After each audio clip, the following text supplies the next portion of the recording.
CM Dhami ने कहा कि उत्तराखंड वीर भूमि है, जहां पर हर पीढ़ी से देश सेवा में वीर सपूत आगे आते हैं। करगिल युद्ध में भी राज्य के अनेक जवानों ने प्राणों की आहुति दी है। उन्होंने कहा कि सैनिकों और उनके परिजनों के कल्याण के लिए राज्य सरकार पूरी तरह से प्रतिबद्ध है।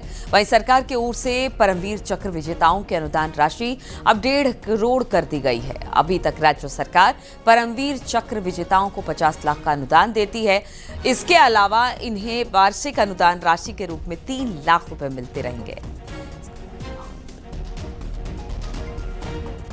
हमारे जो वीर जवान थे उनके बलिदानियों को मिलने वाली अनुग्रह राशि हमने 10 लाख रुपए से बढ़ाकर 50 लाख रुपए किया है।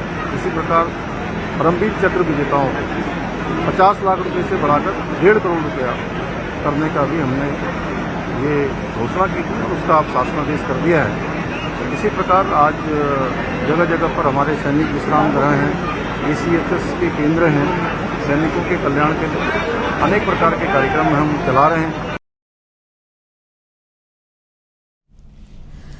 देहरादून में करगिल विजय दिवस के मौके पर कार्यक्रम हुआ। इस दौरान सीएम धामी ने शहीदों को नमन किया। सीएम धामी ने कहा कि शहीदों की शहादत को हमेशा याद रखा जाएगा और किस तरह हमारे जाबाज सैनिकों को पाकिस्तान को मुंहतोड़ जवाब दिया। सीएम ने कहा कि अब का भारत बदल गया है और पाकिस्तान की हर गोली का करारा जवाब दिया जाता है।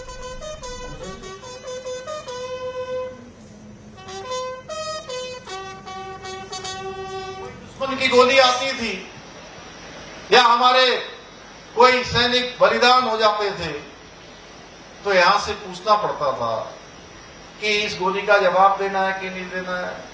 हमारे ऊपर आक्रमण हुआ है, आक्रमण का बदला लेना है कि नहीं लेना है। भाइयों बहनों, उस समय बदल गया। अब मोदी जी के नेतृत्व में कोई एक भी गोली दुश्मन की आती है तो हमारी सेना दुश्मन की गोली का जवाब गोलों से और तोपों से देने का काम करती है। जिस प्रकार से पूरी हमले का जवाब सर्जिकल स्ट्राइक से दिया गया और पुलवामा के बाद एयर स्ट्राइक की गई, उसी प्रकार पहलगाम के आतंकी हमले के बाद ऑपरेशन सिंदूर के द्वारा दुश्मनों को अच्छे से बता दिया गया कि भारत की बहन बेटियों के सिंदूर को उजाड़ने वालों के खानदानों के नामो निशान मिटा दिए जाते हैं।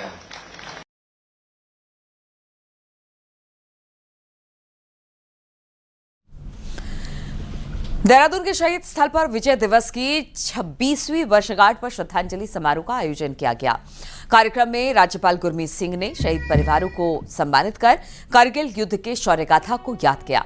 कार्यक्रम में शामिल हुए कारगिल वॉरियर अनिल जोशी और उनकी टीम ने टाइगर हिल पर सबसे पहले तिरंगा फहराया था। उन्होंने युद्ध के हर पल को साझा किया है।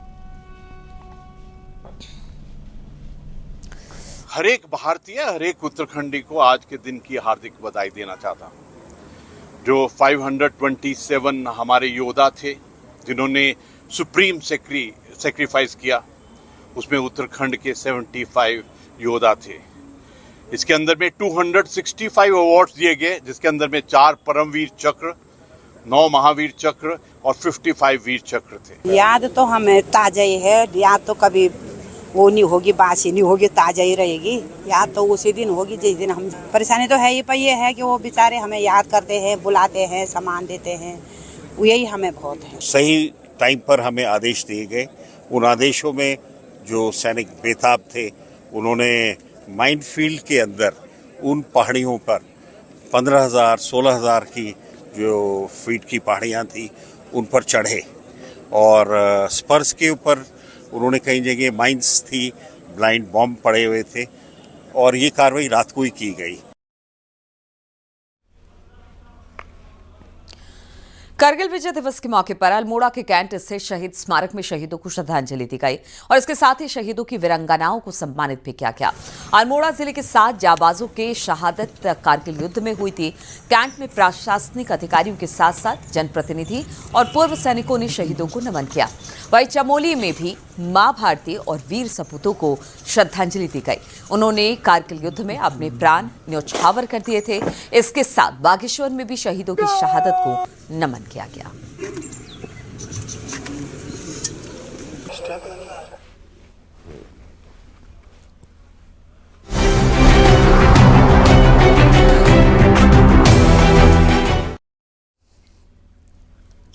और अब बात कर लेते हैं बारिश की। रुद्रप्रयाग से बड़ी खबर है, जहां पर रुमसी गांव के ऊपर बादल फटा।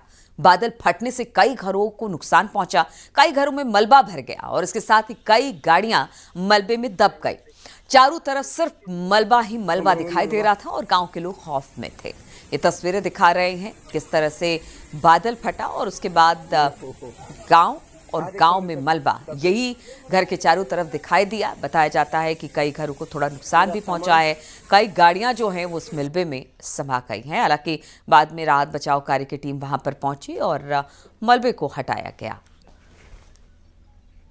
बारिश के कारण तहसील रुद्रप्रयाग के अंतर्गत रुमसी भौसाल जो मोटर मार्ग था वो भी जगह जगह पर क्षतिग्रस्त हुआ और तथा चमेली और रुमसी गांव में भी काफ़ी नुकसान हुआ है, जिसका कि आंकलन अभी गतिमान है। किसी भी प्रकार की जन और पशुहानि नहीं हुई। रुद्रप्रयाग में केदारनाथ पैदल मार्ग पर भारी लैंडस्लाइड हुआ है। देर रात तेज बारिश से गौरीकुंड के पास पहाड़ी दरकी और फिर मलबा आने से रास्ता पूरी तरह से बंद हो गया। वहीं पुलिस ने श्रद्धालुओं को सुरक्षित जगहों पर रुकने के लिए कहा है। पैदल रास्ते को खोलने का काम इस वक्त किया जा रहा है।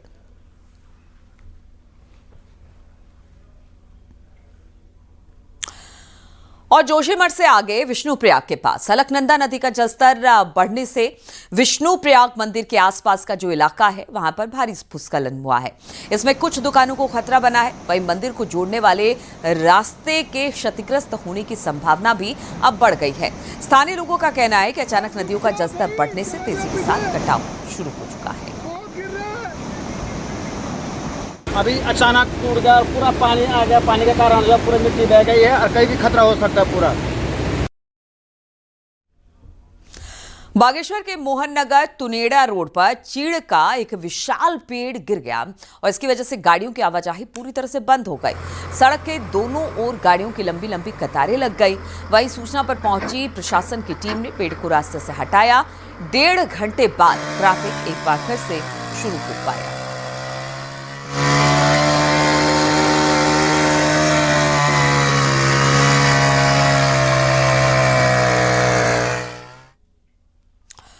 और LUCC यानी कि the Loni urban multi state credit and thrift cooperative society द्वारा निवेशकों को धोखाधड़ी के मामले में सीएम धामी ने CBI जांच की सिफारिश की है। उत्तराखंड में कई जिलों में LUCC ने फ्रॉड किया है, जिसे लेकर न्यूज 18 ने खबर दिखाई और बताया था कि धामी सरकार उनकी CBI जांच की सिफारिश की है। सीएम धामी इस मामले में पहले से ही सख्त रहे हैं और लगातार LUCC मामले पर कार्रवाई होती रही है। लिहाजा अब धामी सरकार ने CBI जांच की सिफारिश की है। लेकिन हमारे अधिकारियों ने और सबने सारी जांच करने के बाद पुलिस विभाग ने, गृह विभाग ने एक आकलन करके मुझे रिपोर्ट भेजी कि इसमें CBI की जांच की जानी चाहिए। हमने उसको CBI जांच के लिए अग्रसारित कर दिया है और हमारा ये बिल्कुल स्पष्ट रूप से मानना है कि ये जांच होने के बाद जांच में निश्चित रूप से उन पीड़ितों को न्याय मिलना चाहिए। उनकी जो जमा धनराशि है उनको मिलनी चाहिए। उत्तराखंड के वरिष्ठ IFS अधिकारी और फिलहाल हल्द्वानी में वेस्टर्न सर्कल के कंजरवेटर पद पर तैनात विनय भार्गव पर भ्रष्टाचार के गंभीर आरोप लगे हैं। विनय भार्गव साल 2019 से लेकर 2021 तक पिथौरागढ़ में DFO रहे और इस दौरान उन्होंने मुनस्यारी में इको पार्क का निर्माण करवाया, लेकिन रिजर्व फॉरेस्ट उनके इलाके में हुए एक पक्के निर्माण को करने के लिए भार्गव ने ना तो शासन से कोई अनुमति ली और ना ही करोड़ों रुपए के काम में टेंडर प्रक्रिया का पालन किया। वहीं फॉरेस्ट वर्किंग प्लान के चीफ संजीव चतुर्वेदी की जांच में ये अनियमितता सामने आई, जिसके बाद चतुर्वेदी ने इसकी पूरी जांच रिपोर्ट शासन को पेश की। इसके आधार पर वन सचिव RK सुधांशु ने विनय भार्गव के कारण बताओ नोटिस जारी किया, जिसका उन्हें 15 दिनों में जवाब देना होगा। हालांकि इस अनियमितता के मामले में भार्गव पर कार्रवाई तय मानी जा रही है।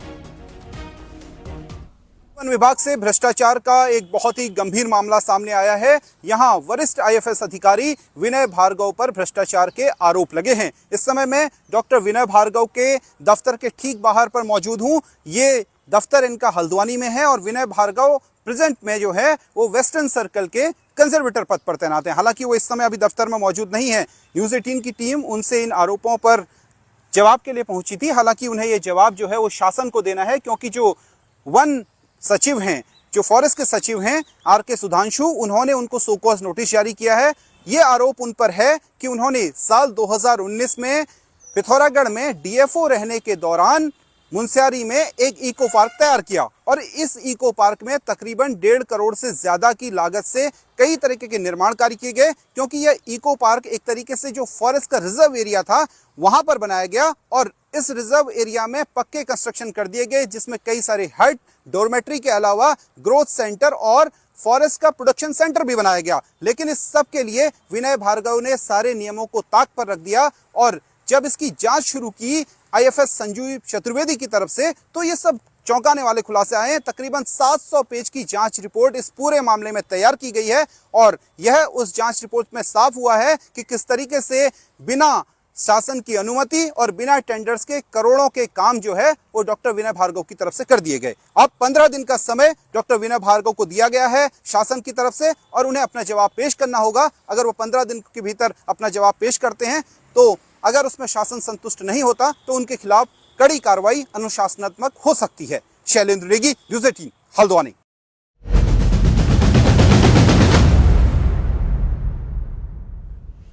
और अब बात पंचायत चुनाव की। उत्तराखंड पंचायत चुनाव में दूसरे चरण के मतदान के लिए चुनाव प्रचार का आखिरी दिन है।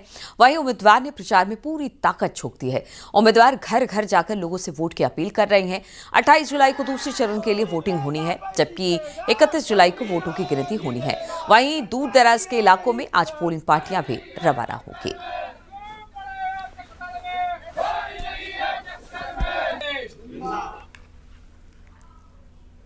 पंचायत चुनाव के दूसरे चरण का मतदान 28 जुलाई को होना है और वहीं बीजेपी के प्रदेश अध्यक्ष महेंद्र भट्ट ने दूसरे चरण में मतदाताओं से वोट डालने की अपील की है। है कि पहले चरण के मतदान में जिस प्रकार से उत्तराखंड के नागरिकों ने बढ़ चढ़कर हिस्सा लिया, ये सुखद अनुभव है। ये वीर भूमि है। यहाँ के नागरिक लोकतंत्र पर भी आस्था व्यक्त रखते हैं। मुझे पूरी उम्मीद है कि 28 तारीख को भी आप सब लोग सपरिवार मिलजुल कर लोकतंत्र के त्योहार में अपने मत का प्रयोग करेंगे और एक सुयोग्य प्रत्याशी को आप गांव की सरकार के लिए। नैनीताल में कई सड़कों पर बाइकें बैन हो जाएंगी। स्थानीय लोगों की शिकायत के बाद नैनीताल जिला प्रशासन, पालिका और लोक निर्माण विभाग की बैठक में इस बात पर मुहर लगेगी। सनवाल स्कूल वाली सड़क के साथ CRST मार्ग, मस्जिद चौराहे से आयर पाटा सड़क को बाइक और टैक्सी बाइक के लिए बैन कर दिया जाएगा। इन सभी सड़कों को सिर्फ पैदल चलने के लिए इस्तेमाल किया जाएगा। नैनीताल एडीएम विवेक राय ने बताया कि सभी सड़कें तीव्र ढलान वाली हैं, लिहाजा कई बार हादसों की शिकायतें मिलती रहती हैं। ऐसे में जल्द इन सड़कों पर बाइक बैन कर दी जाएगी। स्कूल से ऊपर को जो रास्ता जाता है वो CRST को जो मल्लीताल से रास्ता जाता है उस पर, साथ ही जो है आपका मस्जिद से औरम को जो रास्ता जाता है, आपका DSB से अंदर को जो रास्ता जाता है, ऐसे कई रास्ते निकल के आए जिसमें कि बाइकों की आवश्यकता नहीं। पैदल मार्ग हैं जिसमें बाइकें जा करके बुजुर्गों को परेशान घायल करते हैं, खुद भी घायल होते हैं। खास करके जो टैक्सी बाइक के हैं ऐसे मार्गों का अधिक उपयोग कर रही हैं।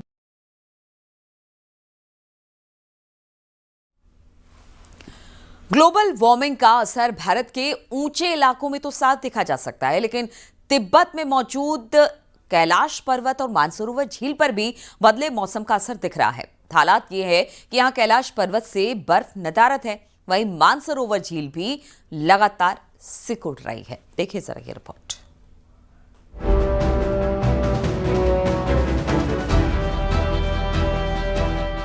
बीते कुछ सालों से दुनिया के कई हिस्सों में लगातार पारा चढ़ रहा है। चढ़ते पारे ने ग्लेशियरों की गलने की रफ्तार भी बढ़ाई है।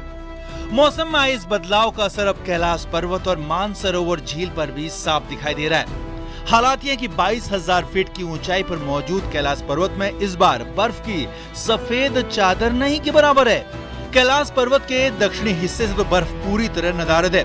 कैलाश पर्वत का ये बदलाव देखकर तीर्थयात्री भी हैरान है। बर्फ कम मिली। जैसे हम जब पहुंचे दूसरी साइड तो डेराफूक एक जगह आती है जहाँ से हम बहुत निकट होते हैं कैलाश पर्वत के, तो हमें बर्फ़ बहुत कम मिली। बर्फ़ कम है, थोड़ा गर्मी भी थी, तो क्लाइमेट चेंज तो है ही है, सबको पता है। कैलाश पर्वत के साथ ही मानसरोवर झील भी ग्लोबल वार्मिंग का दंश झेल रही है। भारतीय तीर्थयात्रियों की माने तो झील करीब 20 मीटर सिकुड़ गई है। झील का सिकुड़ता आकार इस बात की तस्दीक कर रहा है कि इस इलाके में भी पारा लगातार चढ़ रहा है और हालात तब हैं जब मानसरोवर झील 15,000 फीट की ऊंचाई पर मौजूद है। ऐसे में आसानी से अंदाजा लगाया जा सकता है कि निचले इलाकों के हालात क्या होंगे। तो हमने देखा है कि कैलाश मानसरोवर झील जो है वो करीब मैं कहूँगा 40 से 50 फीट 20 मीटर्स रिसीड होकर के अंदर की तरफ जा रही है।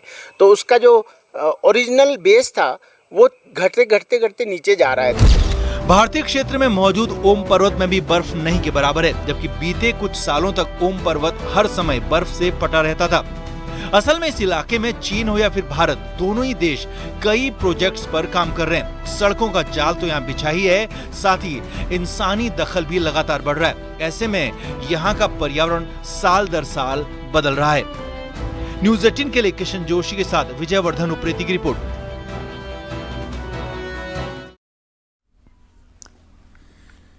कावड़ मेला सकुशल संपन्न किए जाने पर साधु संतों ने जिला प्रशासन के अधिकारियों का सम्मान किया। हरिद्वार के निरंजनी अखाड़े में अखाड़ा परिषद के अध्यक्ष महंत रविंद्र पुरी और अन्य साधु संतों ने डीएम, एसएसपी समेत तमाम विभागों के अधिकारियों और पुलिस अधिकारियों का स्वागत किया और सम्मान किया। महंत रविंद्र पुरी ने कहा कि अधिकारियों ने अपनी कार्य कुशलता और बेहतर समन्वय से कावड़ मेले को सकुशल संपन्न कराया है। कावड़ मेले में सुरक्षा चाक चौबंद रही, वहीं कावड़ यात्रियों की सुविधा के लिए तमाम व्यवस्थाओं की गई है और कावड़ मेले में इस बार रिकॉर्ड कावड़ आए हैं।